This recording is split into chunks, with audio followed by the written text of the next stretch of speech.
Hey folks, it's Lindsey Huddleston with Sports Psychology Solutions back in the building. Wrapping up the first SPS game of the week for this season. It was UPrep hosting River Rouge, number 2 ranked River Rouge as of the new report in the news. I'm sitting here with the coach, winning coach LaMonta Stone. How you doing, man? I'm doing great. Great. Always good to see you. Always good. And also we're joined with Donnie Wynn, who's here keeping an eye on everything and whatnot, making the picture look good. Right.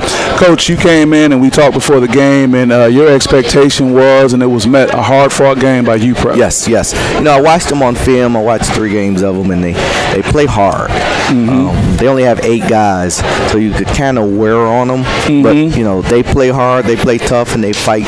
You know, to the score, to the clock says 0-0. What's the danger of a team that plays like that? If you don't match their energy, if you don't match their toughness, regardless of the score. You know, I kept telling our guys, I took a couple timeouts, we were up 20, but it didn't matter because those guys aren't going to quit. So if they make 2 or 3 threes, and now you got to run, you turn a 20-point game into a 10-point game, and now you're in a dogfight. Yeah, because at one point it was more than 20, and once you get down to 20, it can be anybody's game, and there's enough run with an exciting home crowd. Down there, you kept copious notes, you were watching everything. What was your take on the game? My take on the game was that it was exactly what he said. Literally, both teams fought hard, but like I said, River Rouge just fought harder. Mm-hmm. When you see a team that will play, and a lot of coaches coach their team and their players like, hey, we're not going to stop, we're not going to give up until that clock says 0, right. until it's the game. You could literally have 2 minutes in the game and be down 30 points, and they'll nope, we still got it. And that's what I meant, like during our last segment, that they could possibly get up there if they match River Rouge's energy. But Coach Stone wasn't going to let that happen. No. Coach, talk briefly about your background. You had a Big Ten coaching experience with Ohio State. Yes. Another Big Ten coach that you know very well, Tom Izzo. Yes. He still finds things to work on even with big wins. So when you look at a game like this, you know, the kind of victory, the margin of victory you had, what's something that you're going to be talking to the guys about tomorrow when you get back in practice? Well, I started tonight. And so you didn't even wait, huh? No, I didn't wait.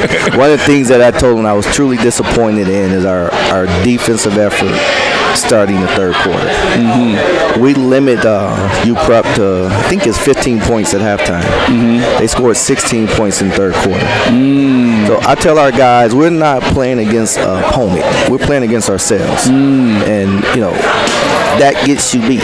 Sure. You know, so, you know, we can't 3 games from now when say we're playing a tougher opponent or a better playing against better competition, and we give up 16 points in a quarter, and maybe we're only up 2 at halftime. Can't do that. Can't have that mindset. It'd be bad. And talk about a few games from now. Next week, the 17th, you're going to have a huge rivalry game taking place when Ecorse comes to visit, and it could be a lot of energy. You got people from the community there, and though they may be not ranked like you guys, that can be the kind of game that can turn. So those are the kind of games you get concerned about? Yes, it is, because you throw out the record.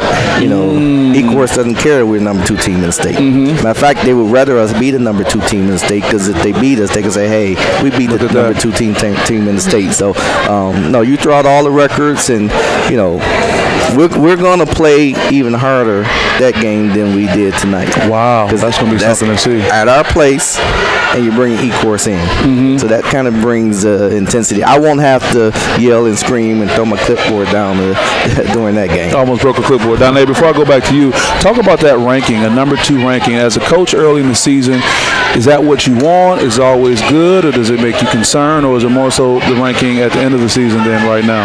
It's a catch-22. Okay. Because our program, you know, we talk about it being a brand. Mm-hmm. River Rouge basketball, you know, when you think of River Rouge, you know, 14 state championships. Mm-hmm. So we want to be the team that everyone, you know, focuses on. Sure. Because that's what we're going to talk about. You know, you come to our practices, you see all state 14 state championships on our practice jersey.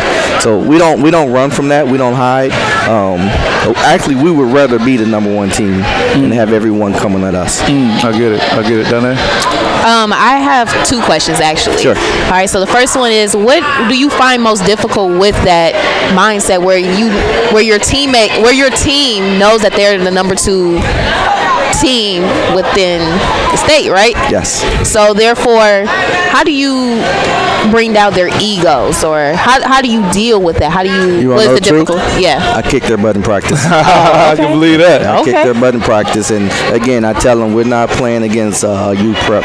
We're not playing against Hamtramck. We're playing against ourselves and River Rouge basketball with the ultimate goal of winning the state championship. Okay, so what's next up for you guys? Well, we'll watch a lot of film tomorrow. It'll be a light practice and start getting ready for Hamtramck. Hamtramck is a solid program. Took De La Salle at De La Salle in overtime before they finally lost that game. Really? So when you see that kind of let you know. That says a lot. You're going to be in a ball game, particularly at Hamtramck. One more question for you, and Donna, if you have one too. How do you feel at this part of the season when you know that the end goal is to be at the Breslin, but what's your feeling like? How do you kind of manage this early part of the season right now? Well, I keep telling our guys we got to get better. We got to get better, and we got to get better. And I worked for some brilliant coaches, and Louis Orr, who's a 12-13 NBA veteran, he always said that the game of basketball, the season of basketball, whether it's high school, NBA, it's a marathon. It's not a sprint. So you coach that.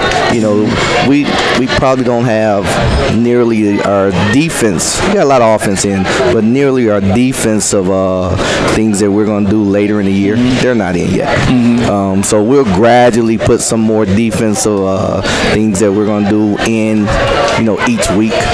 And I think that brings some freshness to the guys. Because it's something new. It's something new. Yep. And most of that stuff is our pressure. Okay. So most young guys won't play like that anyway. So I kind of hold back. And there's some things offensively that we'll do later on in the year that we're not doing now, just to keep things new and keep things fresh. And I literally kick their butt in practice. I tell them, for us, I want practice to be harder than our games.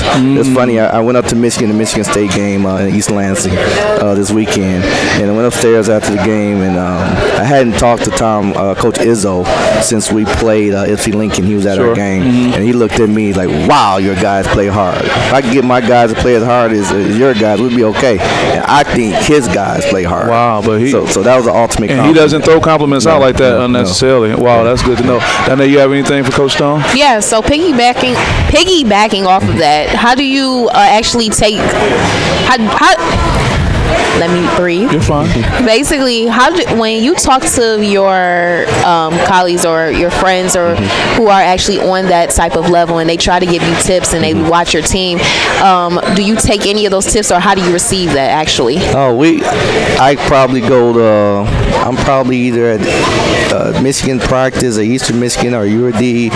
Every chance I get, I'm at a collegiate practice, and I'm picking up things, and I'm stealing as much as I possibly can steal from these guys in our area. I mean, we're fortunate enough to be in an area where there's 5-6 Division I programs within a 2-hour radius of us. So I'm always at those programs stealing things and calling Coach Izzo or Coach Howard at Michigan or Coach Davis at Detroit and just saying, hey, what are you doing? I may have some issues guarding the ball screen. How do you guys guard the ball screen? This guy is torched us the last game. We guarded this way. What do you think? And I take advantage of it. And those great coaches are always willing to share? Oh, yeah. I think the younger guys, the younger coaches that are new in our profession don't take advantage of that enough. And I try to talk to those guys as much as I can. Hey, those guys are more than willing to share. I was that young guy at one time when, I was all over the place. And I'm still young. Yeah, you are young. You are young. We're sitting here with Coach LaMonta Stone, a great victory over UPrep here, and we're going to be seeing some more of them really soon with the SPS game of the week coming up. So for my co-host, Donna Wynn, and Coach Stone, his victory tonight. We'll see you guys soon, but keep an eye out on January 17th. Big rivalry game at River Rouge. Ecorse is coming in, but River Rouge is going to represent. Again, Coach, congratulations. Thank you. We'll see you soon, okay? Thanks. Thank you. Right. Nice meeting you. Thank you.